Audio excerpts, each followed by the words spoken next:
চলতি Bangladesh premier league BPL এর ষষ্ঠ আসরের প্রথম কোয়ালিফায়ারে সোমবার মুখোমুখি হয় রংপুর রাইডার্স আর কুমিল্লা ভিক্টোরিয়ান্স। ম্যাচটি শুরু হয় বাংলাদেশ সময় সন্ধ্যে 6:30টায়। আর এই ম্যাচে মাশরাফির রংপুরের বিপক্ষে 8 উইকেটের বিশাল ব্যবধানে ফাইনাল নিশ্চিত করেছে তামিম ইমরুলদের কুমিল্লা ভিক্টোরিয়ান্স। এদিন টসে জিতে ব্যাটিংয়ের সিদ্ধান্ত নেয় রংপুর রাইডার্সের অধিনায়ক মাশরাফি মুর্তজা। ব্যাট করতে নেমে শুরুটা অবশ্য মোটামুটি ভালো করে রংপুর। দুই ওপেনার মেহেদী মারুফ এবং ক্রিস গেইল মাথা খাটিয়ে খেলছিলেন, তবে দলীয় 17 রানের মাথায় ছক্কা হাঁকাতে গিয়ে ওহাব রিয়াজের বলে সঞ্জিত সাহার হাতে ধরা পড়েন মাত্র 1 রান করা মেহেদী মারুফ।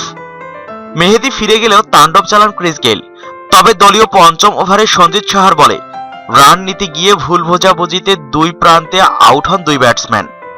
তামিম ইকবালের থ্রোতে উইকেট রক্ষক এনামুল হক বিজয় রান আউট করেন মোহাম্মদ মিঠুনকে, তবে খুব ক্লোজ ছিল বিধায় কনফিউশনে ছিলেন উইকেট রক্ষক এনামুল হক বিজয়।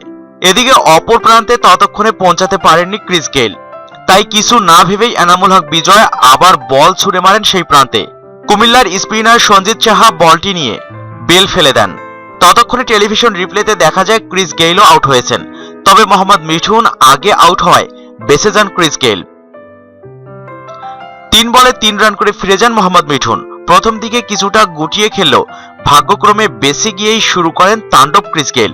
এবারের বিপিএলে প্রথম থেকেই ব্যর্থ ছিলেন ক্রিস গেইল, কিন্তু যখনই দলের প্রয়োজন হলো তখনই নিজের খোলস ছেড়ে বেরিয়ে এলেন তিনি, তবে নিজের কাঙ্ক্ষিত অর্ধশতক হাঁকাতে পারলেন না। সঞ্জিত সাহার বলে মেহেদী হাসান ক্যাচ মিস করলে দ্বিতীয়বার জীবন পান গেইল, তবে ক্যাচ মিস করলেও বোলিংয়ে এসে নিজেই ক্রিস গেইলকে তুলে নিয়েছেন মেহেদী। 44 বলে 46 রান করে বিদায় নেন ব্যাটিং ঝড় ক্রিস গেইল। আর গেইলের ক্যাচটি ধরেছিলেন থিসারা পেরেরা, কিন্তু ক্যাচটি প্রথমে ধরতে চেয়েছিলেন তামিম ইকবাল।